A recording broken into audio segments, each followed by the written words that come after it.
세미나를 시작하도록 하겠습니다. 오늘의 주제는 바람과 관련된 것인데요. 세 개의 세션으로 이루어져 있습니다.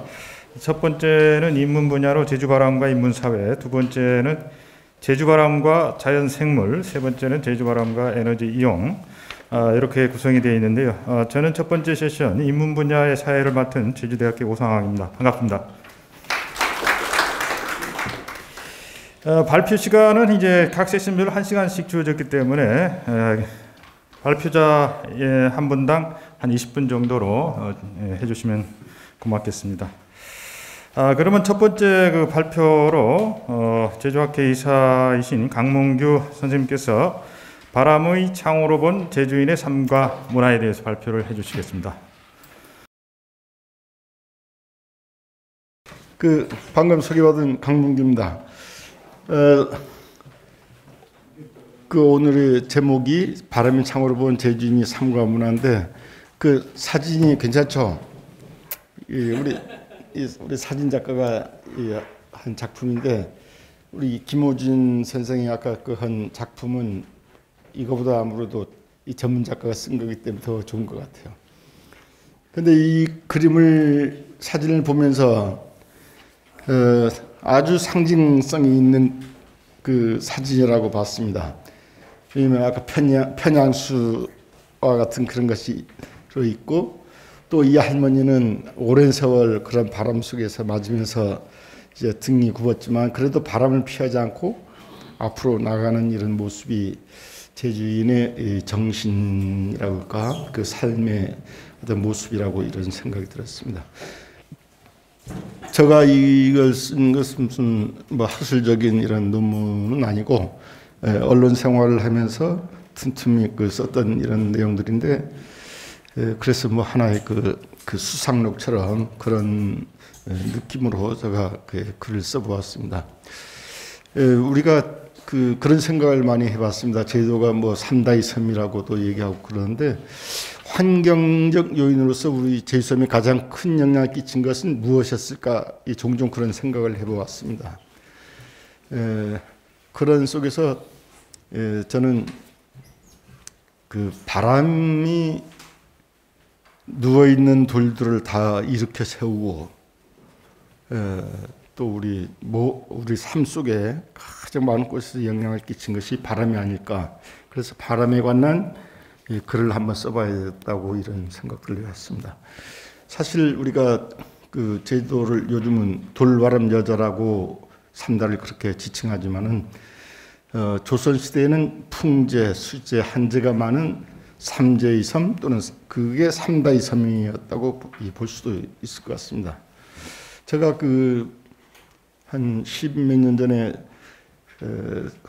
조선 왕조실록에 관한 탐라에 관한 기사를 모은 탐라록을 한번 쭉 읽어봤는데요. 아주 두꺼운 책이었습니다만 읽어보면서 깜짝 놀란 게 한 해도 이런 풍제, 수제, 한제의 그것이 기록되지 않은 해가 없었습니다.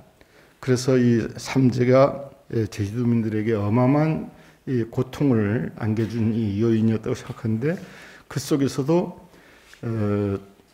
풍제, 바람이 영향이 가장 컸다고 봐주는데 그것은 물이 쏟아지더라도 제주도는 하천이 바로 한라산을 중심으로 해가지고 산 남부로 해가지고 이래서 웬만한 물은 큰 비가 와도 그것은 금방 이제 바다로 흘러내려가는데 여기에 바람이 겹치면은 이것은 재해적인 요인으로 이게 변화됐던 것 같습니다.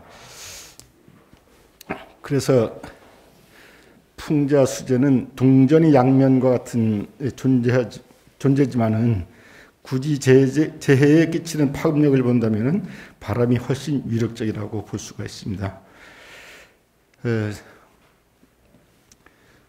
우리가 강풍은 여러 부분에서 우리에게 피해를 남겨줬지만은 조선시대에 보면은 아깝게 곡식을 실어오던 이런 것들이 그냥 그런 진공선들이 그냥 바람이 해가지고 침몰되었고 어로 활동하던 제주 숱한 어부와 해녀들이 또한 그 생명들을 야속함으로써 제주를 여다의 섬으로 만드는 하나의 요인이도 되기도 했던 것 같습니다. 그러나 제주인들에게 바람은 삶을 괴롭히는 장애적 요인이면서도 한편으로는 바람이 있음으로 해서 해산물의 증대를 가져오는가 하면은 제주적인 경관과 문화를 일궈내는 또는 그런 자양분이 되기도 했던 것으로 보입니다. 그러면 바람이 창에 비치는 제주 문화를 분야별로 좀 살펴보겠습니다. 우리가 먼저 제주섬을 서성대는 바람이신들, 영등할망신을 가장 대표적인 바람이신이라고 볼 수 있는데, 이것은 우리 정이월이 악천후가 그 가장 오래되는 곳이죠. 그래서 이때는 영등달이라고 해가지고 그 바다에 가지고 어로 작업을 하는 것들을 다 그 금하는, 스스로 가지 않는 그런 기간으로 봤던 것 같습니다. 그것은 오랜 세월에 걸쳐 가지고 그런 경험을 통해 가지고 그때는 가면은 위험하다는 인식이 있었던 것 같습니다. 그러나 우리 제주인들은 그때 영등 바람이 불어오는 영등달을 저렇게 영등신을 위해 가지고 제를 지내는 그런 기간으로 보았습니다. 왜냐하면 그때는 영등신이 제주 바닥에 그 해산물의 어떤 씨앗들을 뿌리고 가는, 또 굉장히 그 어부들에게, 그 해녀들에게는 굉장히 소중한 시간이라고 이렇게 봤기 때문입니다. 그래서 그것은 양면성이 있는 그 굉장히 어려운 상황이 지속되는 달이지만은 그것은 또한 우리에게 그 해산물의 어떤 씨앗을 뿌리고 가는, 그리고 어떤 기대의 어떤 시간들이기도 했던 것 같습니다. 이처럼 영등신에 대한 이런 재와 이런 것들은 오랜 과거로부터 물질 문명이 고도로 발달할 현재에도 여전히 존재하는 제주를 상징하는 서사적 풍경이라고 볼 수가 있습니다. 신화적으로 이 부분은 앞서 얘기했기 때문에, 그러나 우리가 그 영등신에 대한 제를 지내는 이 진실한 이런 이유는 돌풍에 의해 조업이나 잠수에 위태롭기 때문입니다. 다만 어부와 해녀들은 해마다 찾아오는 자연의 시련을 오히려 바람이 신이 인간들을 위한 준비 기간으로 해석하며 삶의 위안을 받아왔던 것이겠죠. 그래서 영등할망은 재난과 함께 해산물 씨앗을 뿌려주고 하는 야누적인 양면성의 얼굴을 가진 존재로 여겨왔던 것입니다. 우리가 그 바람이 신을 모시는 것은 영등신에 대한 것만이 아니고 여러 곳에서 그런 이 신에게 그런 제를 지냈던 것 같습니다. 그 여단이 있는데 용담동 동안두기 바닷가에 그 터가 있는데, 여단은 물에 빠져 죽거나 전염병에 죽은 사람들의 원혼을 달래기 위해 봄, 가을, 겨울 세 차례 제사를 지내던 곳으로 알려져 있습니다. 당초에는 한라산 기슭에서 얼어 죽은 고온들을 달래기 위했던 것이 바닷가에서 풍랑으로 비명 행사하는 이들이 많아지면서 여단을 바닷가 쪽으로 옮긴 것으로 보입니다. 풍운레오단도 있죠. 풍운레오단은 바람과 구름과 또한 그 번개와 비와 이것들을 그 신을 모시는 것인데, 이게 그 우리가 근래에 만들어진 것이 아니고 상당히 오래된 것으로 이렇게 나옵니다. 당초에는 이것을 그 이게 숙종때 가지고 이것을 그 허물어버려, 이영상 목사 때 이걸 허물었는데, 그 후로 계속적으로 뭐 그것이 허물었던 안 허물었던 간에 계속적으로 재해는 발생했을 것이지만은 우리 제주민들의 인식은 그 단을 재를 지내지 않았기 때문에 이런 게 더 발생하고 있다고 하는 이런 그 이유를 들어가지고 이것을 복구해 줄 것을 조정해 아뢰었고 이것이 다시 복원되는 이런 계기가 되었습니다. 이처럼 바람이 신에 대한 제사는 탐나 시대부터 시작되어서 근세까지 이어져온 가장 오래된 풍습의 하나라고 볼 수가 있을 것 같습니다. 그만큼 바람과 재주는 이 섬에 사람이 살기 시작한 이래로 늘 사람들 주위를 배회하며 제주의 역사와 문화에 영향을 끼치며 지금까지 질기 인연이 끈을 이어오고 있습니다. 용담동에 가보면 그 제사 유적이 있는데요. 이것은 우리가 탐나가 원거리 항해를 때 발생할 수 있는 이런 안전적인 문제들을 없애기 위해 가지고 기원을 했었던 이런 유적이라고 볼 수가 있을 것 같습니다. 우리가 제주도가 육지부만이 아니라 일본이라든지 중국에 대한 이런 교역을 했었던 것은 여러 고문원에 나타나고 있는데요. 해상 교육을 위해서는 물자가 확보되어야 하고 이를 실어 나를 수 있는 튼튼한 배가 필요한다는 것은 말할 것 없습니다. 여기에 대항을 연할 수 있는 항해술이 구비되어야 가능했을 것입니다. 그러나 무엇보다 중요한 것은 안전 항해인데 선박 건조와 항해술은 사람이 노력에 의해 갖출 수 있으나 변화무쌍한 기상은 신역의 영역에 속하며 인간들은 정성을 들여 기도해야 재난으로부터 벗어날 수 있다고 믿어왔던 것입니다. 이 유적에서 보면은 통일시대의 남만지방에서 유행했던 회색 도기편과 당나라 때의 것으로 보이는 고급 유물이 깨진 상태로 해가지고 다량으로 출토되었습니다. 제주학에서 발굴을 했는데요. 그런데 왜 이런 중요한 것들이 나타나는가? 그것은 우리가 훗날 심청전에 얘기했듯이 가장 인간이 귀한 것을 바다에 용왕신에게 바쳐야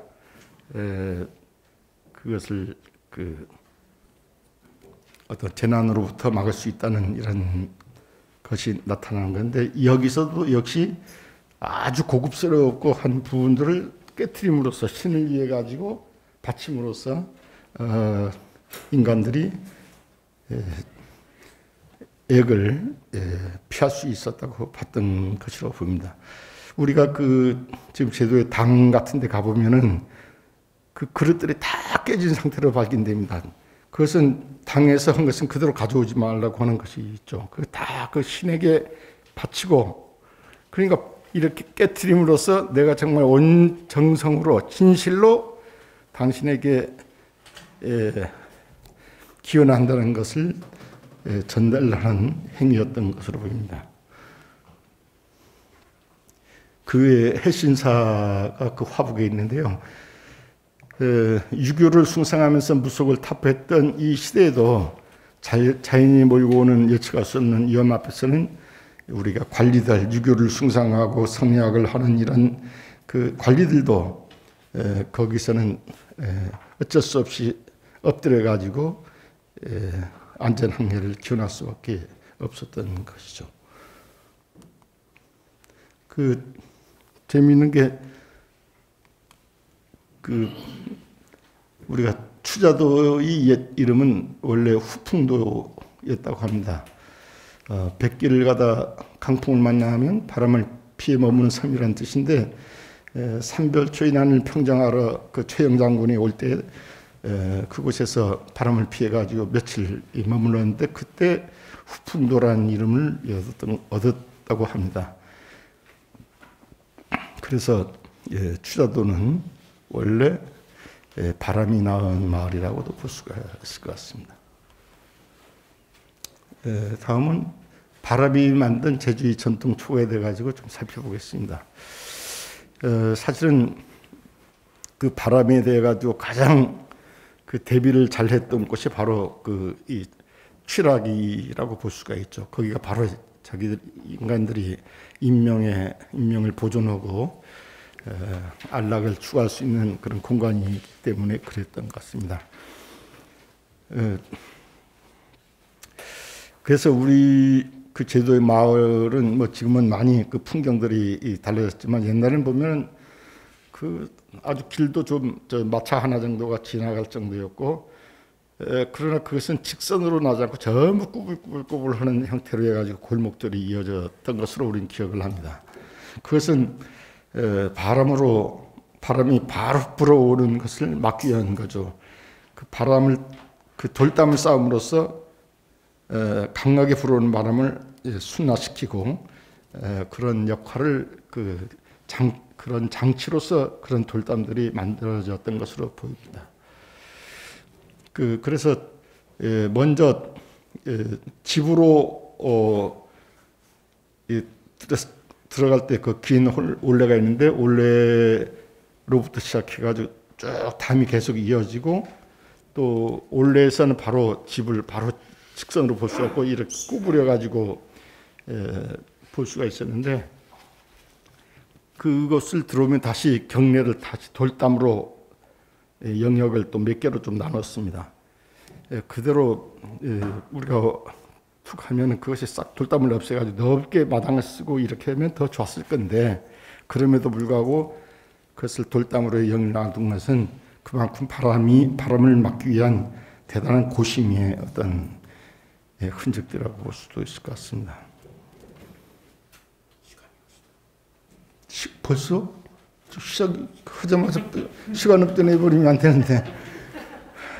그러면 살짝 넘어가겠습니다. 어쨌든 제주도 초가는 바람이 영향을 받았는데, 가장 특징적인 것은 용마름이 없죠. 그냥 오름처럼 그 지붕 자체가 완만하게 해서 바람이 걸리지 없이 그냥 싹 지나갈 수 있도록 이렇게 하고, 줄을 탄탄히 묶어가지고 바람으로부터 초가를 보호하려고 했습니다.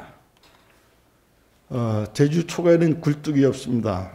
여기 지금 이쪽과 이쪽에 이런 구멍들이 있는데, 그걸 통해 가지고 연기들이 밖으로 나가게 했습니다. 그렇지 않으면은 굴뚝을 넣게 되면 제일 중요한 게 바람이 가지고 그 역풍으로 해가지고 이 부엌으로 다시 그 바람이 들어오기 때문에 그것을 막기 위한 창으로서 저렇게 했고, 흥미로운 것은 굴묵이었습니다.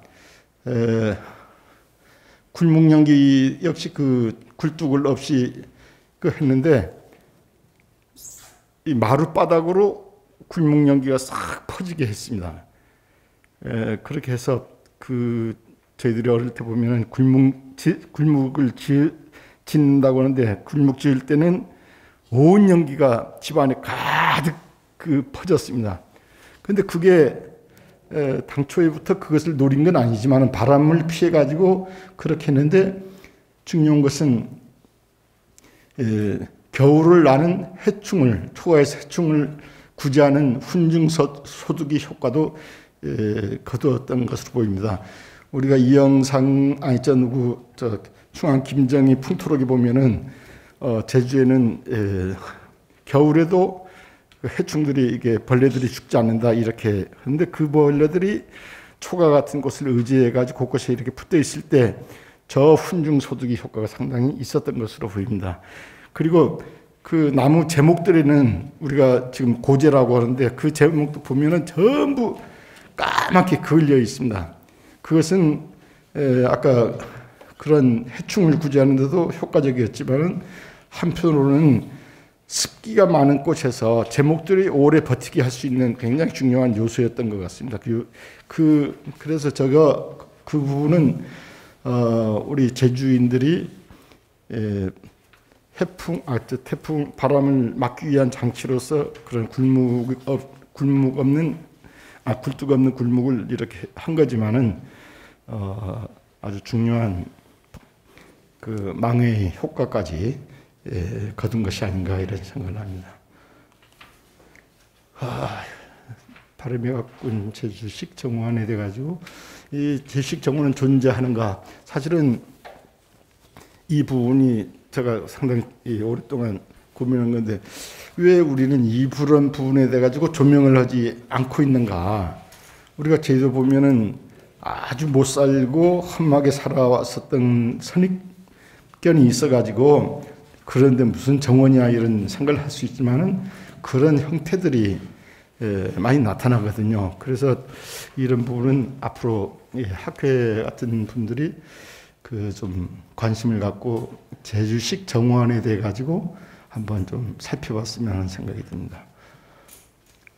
저렇게 북풍을 막기 위해 가지고 뒤쪽에 집 뒤에는 굉장히 나무들을 심어 가지고 바람을 막으려고 했는데 그곳에서는 이런 몇 개의 영역을 둬 가지고 그 꽃과 나무들을 심었고 그런 것들은 제주인들이 삶에 안락함을 주었던 것 같습니다. 여기 요 옆에 쪽에 해당되는데 여기 입구에서 딱 들으면 여기 돌담들이 이돌들이 쫙 놓아져 있습니다. 이렇게 해가지고 이렇게 가는데 그걸 밟아가지고 밤에 캄캄할 때 지금처럼 전기도 없고 뭐 조명도 없고 아무도 없었던 시절에 캄캄해도 저것만 옆에서 의지하면서 이렇게 걸으면은 집까지 무사히 그 안내하는 그런 그 구실들을 했었습니다. 요거는 그 자료를 봐주시고요. 끝날 때 됐나? 어떻게 움직이지도 않았네. 이것도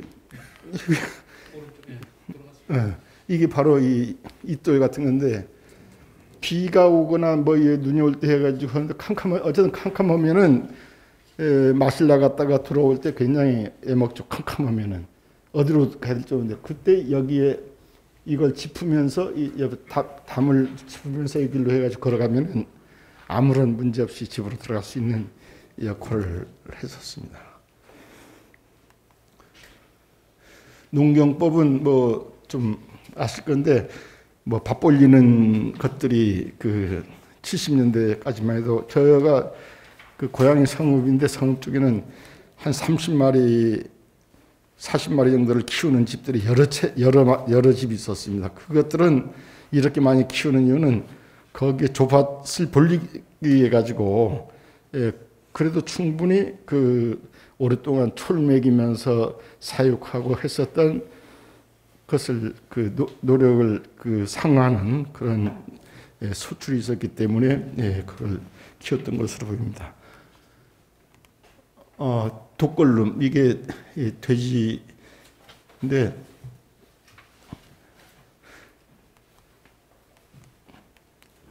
이게 독걸름 내는 장면입니다. 저도 어릴 때 한 초등학교 때 한 2번 정도 해본 적이 있었습니다. 근데 여기 보면은 간단하게 얘기하겠습니다. 여기 집주 저렇게 돼지 키우는 우리가 도통시였는데 도통시 쪽에는 모든 그 집안에 나오는 부산물들을 갖다 버렸습니다. 그러니까 하나의 그 물론 뭐 거기에 나무나 이런 것들은 빼고 그런데 거기서 저 도통시 우리는 이 지면보다 한 50cm 정도 낮게 파가지고 만들었거든요. 그 이유는 2가지였습니다. 하나는 물이 비가 오면은 거기에 저장이 돼가지고 그런데 돼지들이 가장 견디기 힘든 게 햇볕에 의해 가지고 등 가죽을 뜨겁게 하면 견디지 못하기 때문에 거기서 돼지들이 뒹굴면서 자기를 보호하기 위한 그런 걸 인간들이 그런 환경을 만들어줬다는 거고, 2번째는 그것이 밑에 가지고 축축한 물에 보리집이라든지 온갖 부산물들이 다 섞어져 가지고 오면 그게 썩어 가지고 그것이 돛걸름이라고 하는 하나의 걸음을 생산할 수 있는 그런 장치였고, 그것이 우리가 주식인 보리 농사에 결정적으로 중요한 역할을 했었습니다. 머리 수건과 등짐은 뭐 저런 거죠. 저게 일단 등짐을 육지와 달리 머리에 이지 않고 등짐을 지는 것은 그걸 못하는 것은 아닌데, 하면은 바람이 한번 불면 저런 부피가 넓은 것들이 휙하게 불면 다 쓰러지죠. 그래서 그런 점에서 이 뒤에 단단하게 허벅이라든지 등짐 여러 가지들을 등짐지고 다녔고, 수건은 여인들이 머리가 휘날리지 않도록 70년대까지만 해도 시골에 가면은 전부 여인들이 수건 쓰고 다니고 했었는데, 요거는 아까 얘기했었던 편양수와 관련된 얘기도 있는데, 어쨌든 우리 남명소승 같은 분도 일찍이 제도와 가지고 본 게 나무들이 한방향으로 해가지고 있는 이런 것들에 대해 상당히 신기하게 봤었던 것 같습니다. 요거는 넘어가겠습니다. 어쨌든 저희 사람들은 누구나 바람이 기억을 안고 삽니다. 집을 에워싼 돌담과 방풍림을 후려치는 소리들, 태풍이 부는 바닷가에 서면 집채만큼 큰 파도를 멍석말듯 쉽게 휘몰아오는 바람을 보며 자랍니다. 그래서 밤새도록 문풍지를 울리는 바람 정도는 자연의 소리로 들으며 살아갑니다. 제주인들은 또한 언제나 바람을 안고 삽니다. 바닷가나 들판에 가면 언제나 바람이 서성입니다. 머리카락과 옷깃이 먼저 바람을 알고 반기고, 그러나 바람을 만나기 위해 굳이 들판이나 바다로 갈 필요는 없을 것입니다. 제주인들이 살아가는 골목이나 울타리에도 바람은 동네 꼬마들이 깔깔이 걸음처럼 늘 귓전에 맴돌기 때문입니다. 그래서 제주는 바람의 섬입니다. 제주인들에게 바람은 삶을 괴롭히는 도전과 시련이 장애적 요인이지만, 한편으로는 바람이 신나를 창조하고 제주적인 풍광과 독특한 민속문화를 일궈내게 한 존재라는 점도 부인하기 어렵습니다. 이처럼 제주의 자연과 역사, 문화 속에 바람의 끼친 영향은 매우 넓고, 그것은 과거에 머물러 있지 않고 지금도 여전히 도민들의 삶과 밀접하게 연관되어 있습니다. 더구나 제주섬은 지리적 위치로 인해 지구온난화에 따른 기후변화 현상을 가장 먼저 겪게 될 천병 지역이나 다름없습니다. 그렇다면 더욱더 제주학 연구에 또 중요하게 다뤄야 할 대상이지만, 이에 관한 연구와 성과는 아직 미흡한 느낌이 없지 않습니다. 바람이 창으로 바라본 제주의 삶과 문화에 관한 종합적인 연구가 본격화되었으면 하는 기대를 가는 것은 이 때문입니다. 경청해 주셔서 감사합니다.